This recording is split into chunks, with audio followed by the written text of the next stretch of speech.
Bonjour, aujourd'hui nous allons voir comment former une voix passive en anglais. En anglais comme en français, il existe deux types principaux de voix, la voix active et la voix passive. Dans la voix active, le sujet fait l'action, le chat mange la souris. Dans la voix passive, le sujet subit l'action, on dit qu'il est passif. La souris est mangée par le chat. C'est bien le chat qui mange, il est donc complément d'agent de la voix passive.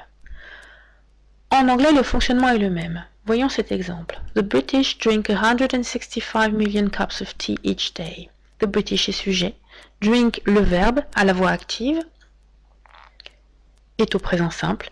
Il est suivi de son complément d'objet direct. Si l'on veut insister sur les 165 millions de tasses bues chaque jour, on va utiliser la voix passive.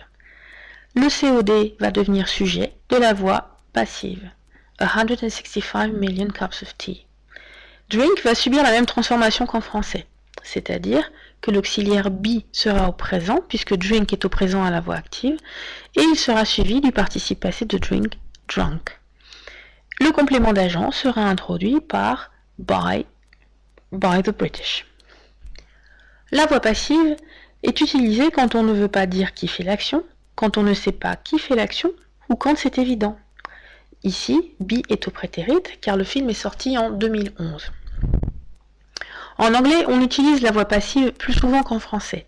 Là où nous utiliserions la voix pronominale en français, en anglais, nous pouvons utiliser la voix passive.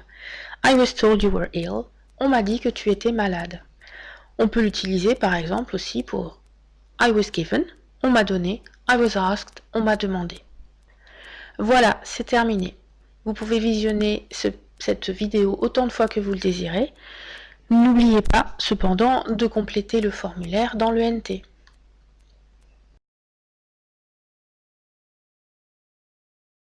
Created using Powtoon.